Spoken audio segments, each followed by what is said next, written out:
एक बार फिर से आपका स्वागत है। हम अध्ययन कर रहे हैं दक्षिण भारत का इतिहास, जिसमें चोल वंश का इतिहास पढ़ रहे हैं और उसमें हम पढ़ रहे हैं उनके प्रमुख शासक। तो चोल वंश के इतिहास के अंतर्गत चोल वंश के जो शासकों के बारे में हम अध्ययन कर रहे थे, उसमें भाग 1, भाग 2 और भाग 3 के वीडियो मैंने पूर्व में अपलोड कर दिए थे और आशा नहीं पूर्णतः विश्वास है कि आपने वो सभी वीडियो देखे होंगे। अगर नहीं देखे हैं तो भाग 4 के वीडियो आपको समझ में नहीं आएंगे। इसलिए चोल वंश के जो इतिहास है उसका भाग 1, 2, 3 और आज चौथा और अंतिम भाग है, यानी चोल वंश के प्रमुख शासकों का ये अंतिम वीडियो है। बाद में हम अध्ययन करेंगे चोल प्रशासन। तो देखिए, बहुत ही ध्यानपूर्वक सुनिएगा।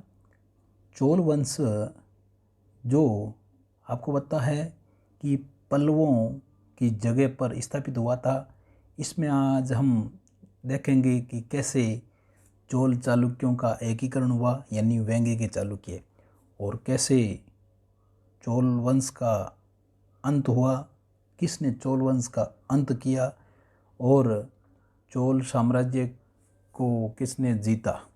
ठीक है, तो चलिए, वीडियो को देखने से पहले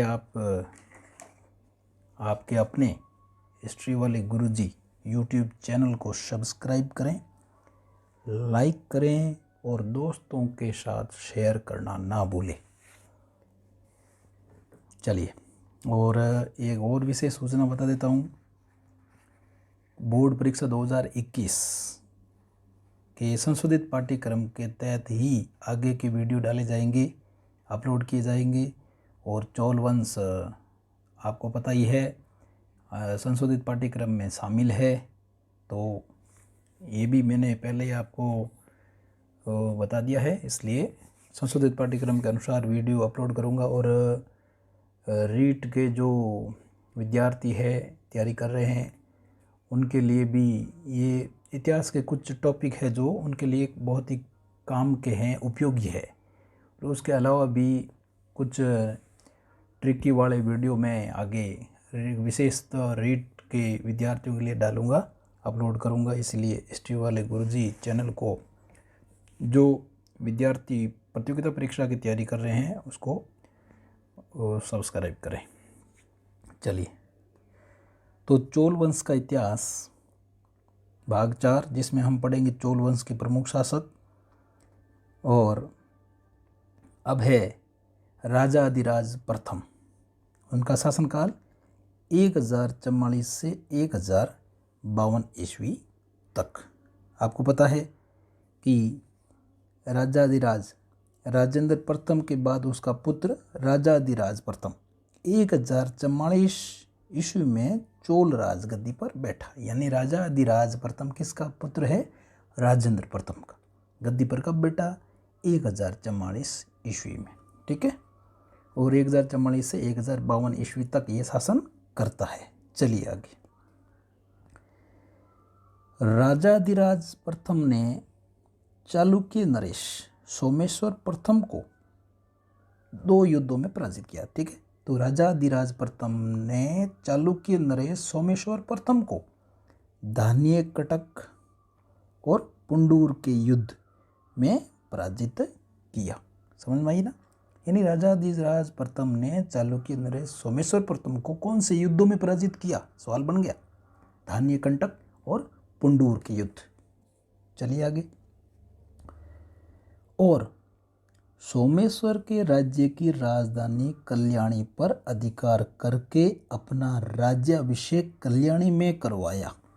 ठीक है, तो राजाधिराज ने कल्याणी पर अधिकार कर लिया, धान्य कंटक और पुंडूर युद्ध में सोमेश्वर प्रथम को हराकर। तो सवाल यहाँ बनेगा कि राजाधिराज ने अपना राज्याभिषेक कहाँ करवाया? कल्याणी में।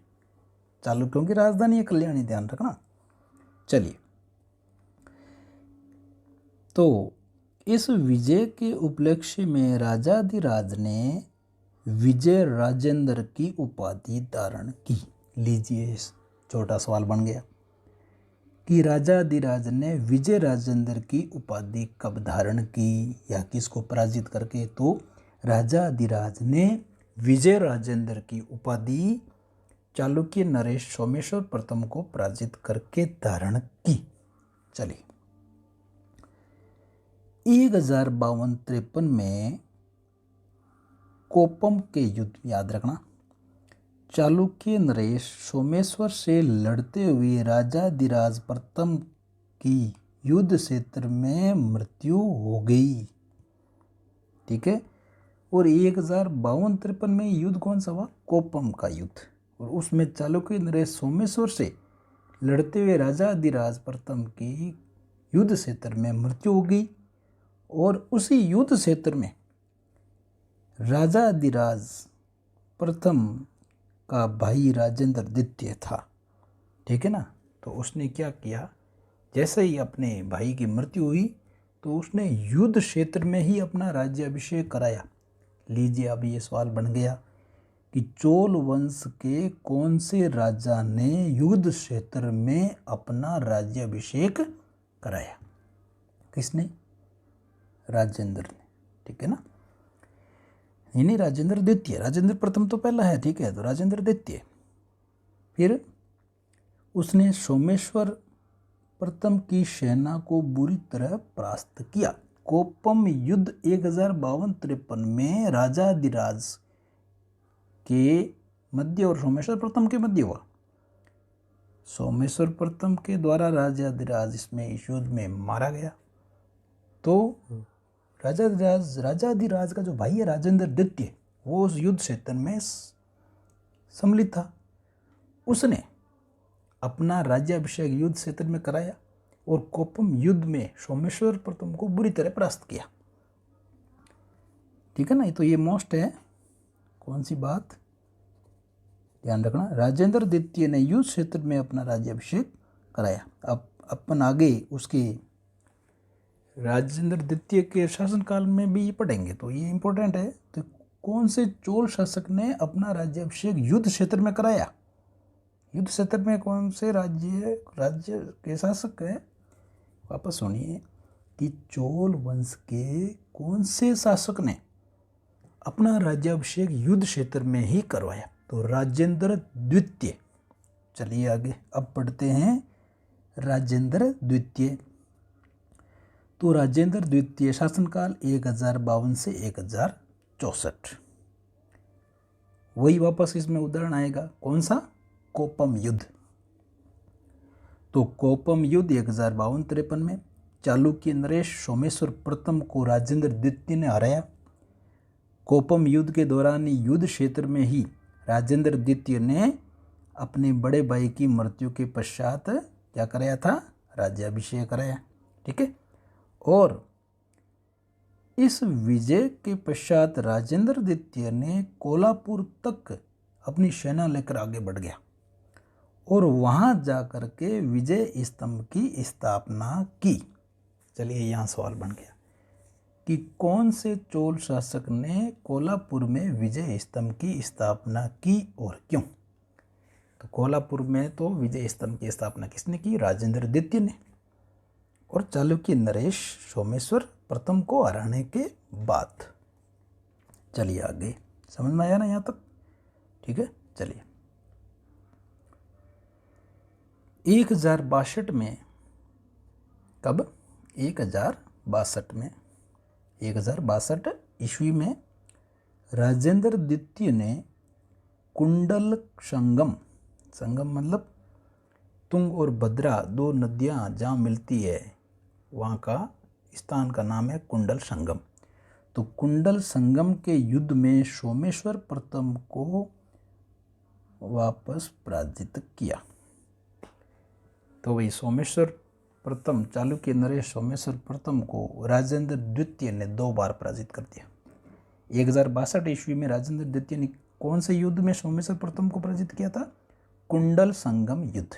और पहला 1052, यानी 10 वर्ष का अंतराल हो गया ना। 1052-53 में कोप्पम का युद्ध और 1062 में कुंडल संगम युद्ध। समझ में आया नहीं? ठीक है। चलिए आगे बढ़ते हैं। फिर शासक होता है वीर राजेंद्र। 1064 से 1070 ईस्वी का शासनकाल। कुंडल संगम का पहला युद्ध तो पता है आपको, राजेंद्र द्वितीय ने लड़ा। और यहाँ है कुंडल संगम का दूसरा युद्ध, कब हुआ? 1068 ईस्वी में। चालुक्य सेना चोल सेना बुरी तरह पराजित हुई, क्योंकि आपको पता चालुक्य सेना चोल सेना से बुरी तरह पराजित हो गई। यानी कुंडल संगम युद्ध में वीर राजेंद्र ने चालुक्य सेना को बुरी तरह से पराजित कर दिया। इस युद्ध में सोमेश्वर अस्वस्थ होने के कारण भाग नहीं लिया, युद्ध में शामिल नहीं हुआ सोमेश्वर। तो 1068 में ही सोमेश्वर प्रथम ने तुंगभद्रा में डूबकर आत्महत्या कर ली, क्योंकि बार बार उनको पराजित होना पड़ रहा है। कोपम युद्ध में आ रहा 1052। कुंडल संगम का प्रथम युद्ध 1062 आ रहा। और फिर सोमेश्वर उस युद्ध में शामिल तो नहीं हुआ कुंडल संगम के द्वितीय युद्ध में, फिर भी उसकी सेना आ रही। इस कारण से हताश होकर के उसने क्या कर दिया, तुंगभद्रा में डूब करके 1068 में आत्महत्या कर ली। ठीक है, ध्यान रखना इसको। वीर राजेंद्र ने भी सोमेश्वर को हराया है। तो इस विजय के उपलक्ष्य में तुंगभद्रा के तट पर एक विजय स्तंभ की स्थापना की और राजकेसरी की उपाधि धारण की। अब देखिए भाई, यहाँ कन्फ्यूजन क्रिएट होता है, लेकिन आपको कन्फ्यूज नहीं होना है। देखो, कोल्हापुर में विजय स्तंभ की स्थापना किसने की? राजेंद्र द्वितीय। और तुंगभद्रा में विजय स्तंभ की स्थापना किसने की? वीर राजेंद्र। और वहाँ उपाधि कौन सी धारण की? राजकेसरी। यहाँ पर उसका जो विपरीत शासक है वो सोमेश्वर ही है। ठीक है ना? कौन सा है? कोल्हापुर में भी उधर सोमेश्वर प्रथम को हराया था, और इधर कुंडल संगम के द्वितीय युद्ध में भी सोमेश्वर प्रथम ही शासक था, तो उसको भी हराया। लेकिन विजय स्तंभ की जो है वो स्थिति बदल गई। कोल्हापुर में विजय स्तंभ की स्थापना राजेंद्र द्वितीय, और तुंगभद्रा के तट पर विजय स्तंभ की स्थापना किसने की? वीर राजेंद्र। और कौन सी उपाधि धारण की? राजकेसरी। बहुत ही इंपॉर्टेंट है। चलिए आगे। फिर है अधिराजेंद्र 1070 ईस्वी। छोटा सारा टॉपिक है, इसका शासनकाल 1070 उसी में रहा। और एक छोटा सा सवाल कहीं भी कभी भी कंपटीशन में भी बन सकता है, और आरबीएससी बोर्ड परीक्षा में भी बन सकता है। ध्यान से सुनना। चोल शासक अधिराजेंद्र को 1070 ईस्वी में क्रुद्ध भीड़ ने, यानी जन विद्रोह हुआ, तो क्रुद्ध भीड़ ने मार डाला, जनता ने उसकी हत्या कर दी। ठीक है, तो चोल वंश के किस शासक की हत्या जनता ने की, या जन विद्रोह में उसकी हत्या हो गई? तो अधिराजेंद्र। या चोल वंश के किस शासक को क्रुद्ध भीड़ ने उसको मार डाला? तो अधिराजेंद्र। ठीक है, चलिए आगे। फिर यहां से इतिहास नया मोड़ लेते हैं।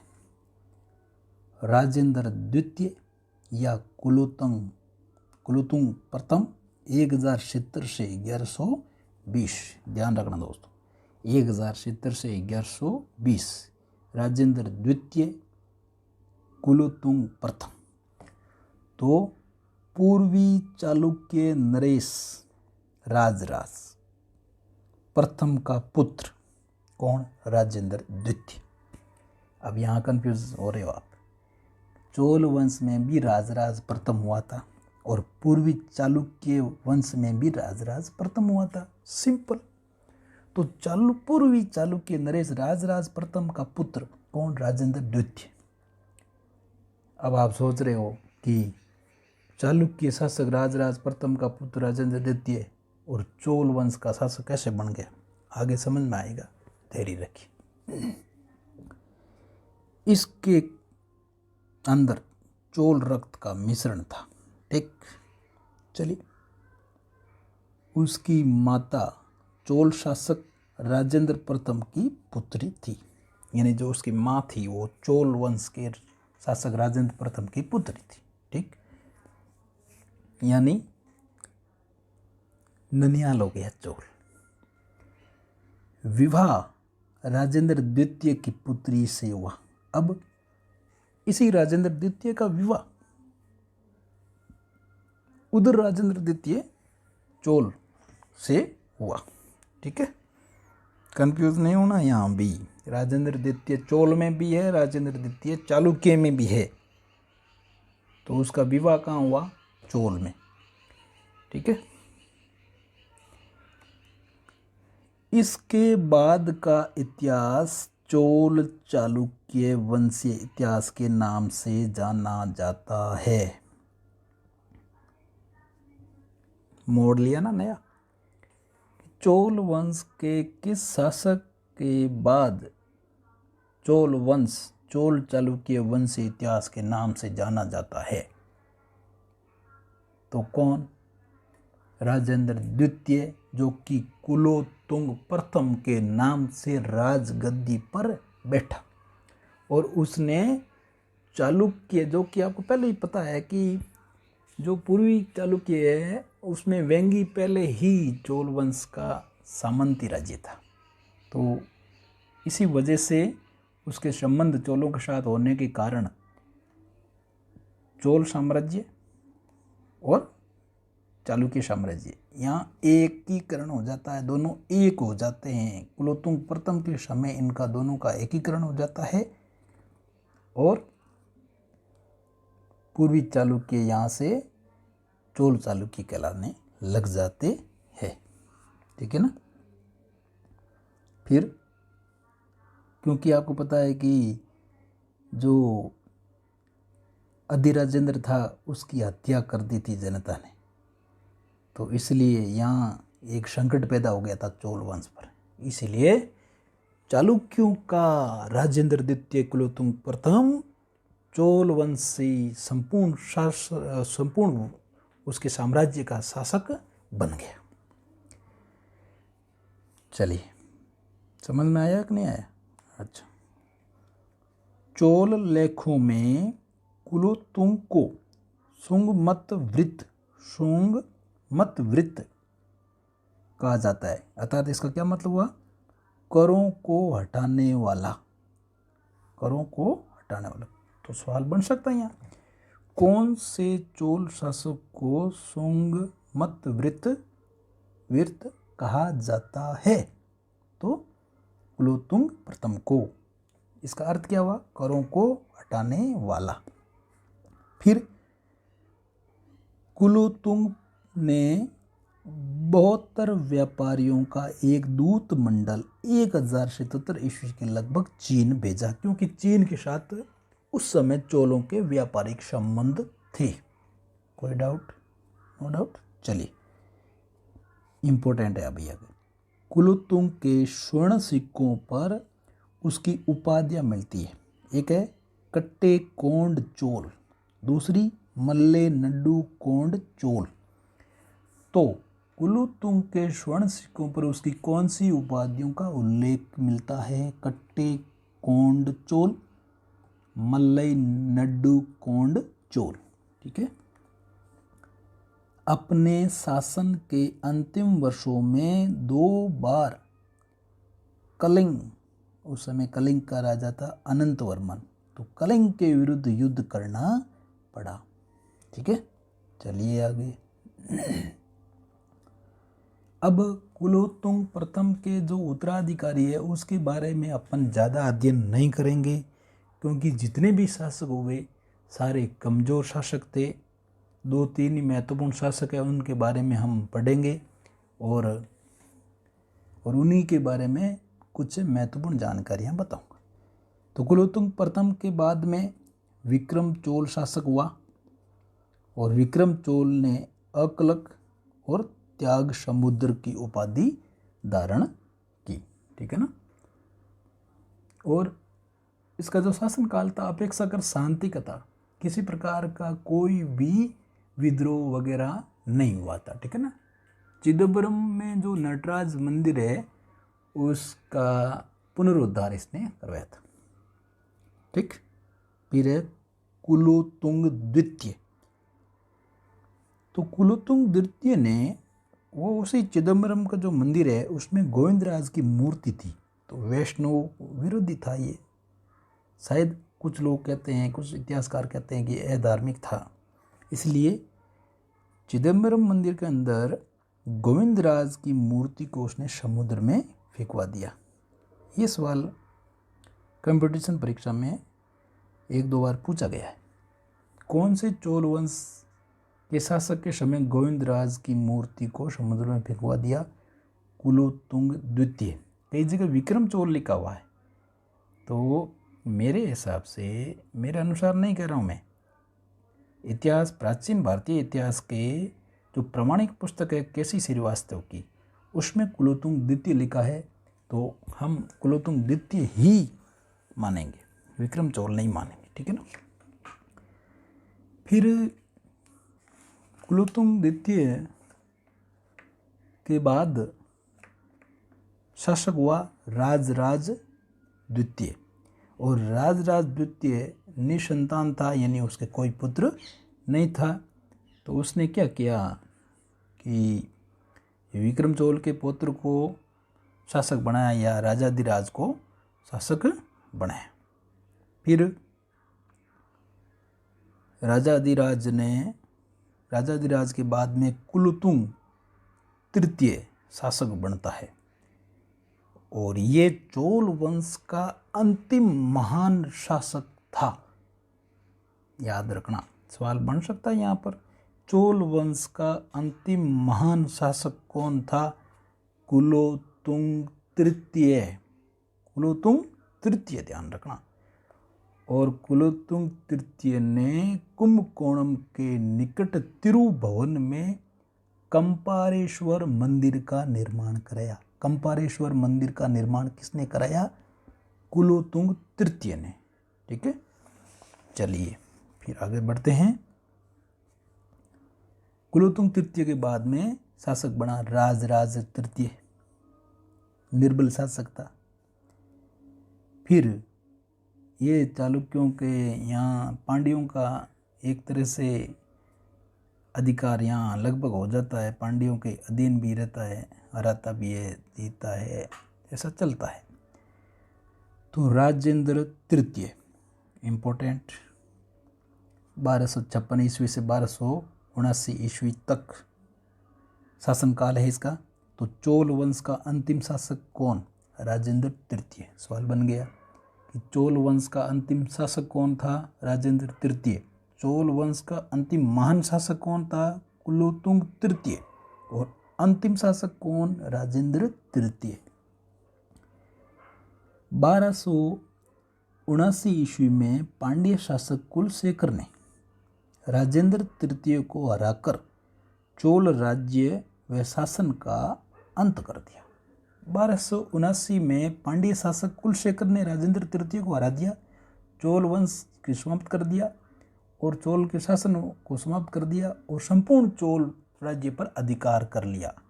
यानी चोलों का अंत किसने किया? पांड्यों ने। और पांड्यों का शासक कौन था उस समय? कुलशेखर। समझ में आया कि चोलों का अंत किसने किया? पांड्य राज्यों ने, पांड्य राजाओं ने। और पांड्यों का शासक कौन था उसमें? कुलशेखर। तो कुलशेखर, पांड्य कुलशेखर ने चोल वंश के अंतिम शासक राजेंद्र तृतीय को हरा करके चोल वंश का अंत किया और चोल साम्राज्य पर अपनी स्थापना कर दी। चोल ये पांड्य, द्वितीय पांड्य साम्राज्य तो चल ही रहा था, लेकिन चोलों की जगह अब पांड्य आ गए। इस प्रकार पांड्य शासक कुलशेखर समस्त चोल मंडल का सार्वभौम शासक बन जाता है। ठीक है,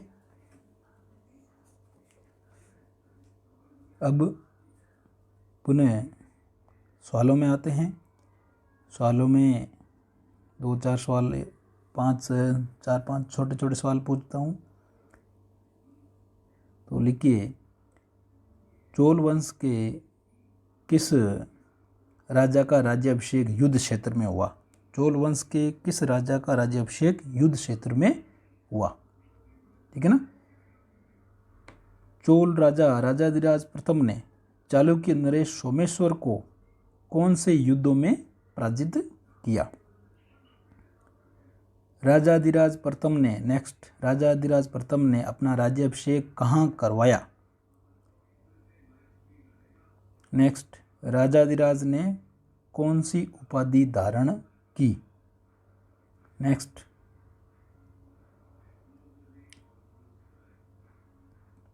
राजेंद्र द्वितीय ने चालुक्य नरेश सोमेश्वर प्रथम को कौन से युद्ध में पराजित किया? कौन से युद्ध में पराजित किया? ठीक है, इसमें दोनों युद्ध आ जाएंगे। कौन से चोल वंश के शासक ने कोल्हापुर में विजय स्तंभ की स्थापना की? कौन से चोल वंश के शासक ने कोल्हापुर में विजय स्तंभ की स्थापना की? फिर कुंडल संगम का द्वितीय युद्ध कब और किन के मध्य हुआ? कुंडल संगम का द्वितीय युद्ध कब और किन के मध्य हुआ? नेक्स्ट,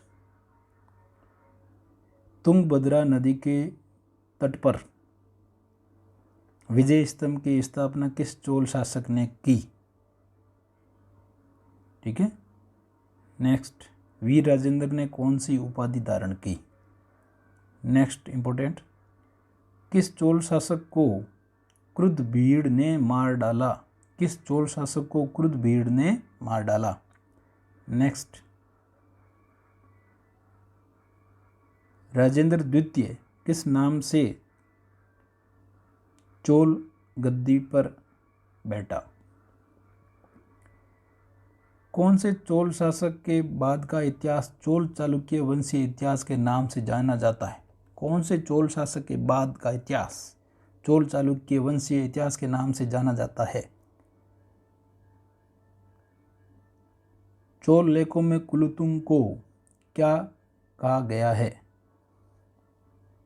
नेक्स्ट, कुलोत्तुंग के स्वर्ण सिक्कों पर उसकी कौन कौन सी उपाधियों का उल्लेख है? नेक्स्ट, चोल वंश का अंतिम महान शासक कौन था?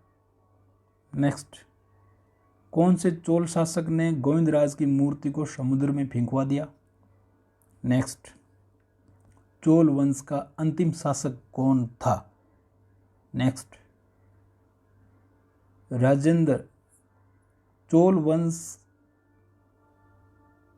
की समाप्ति किसने की?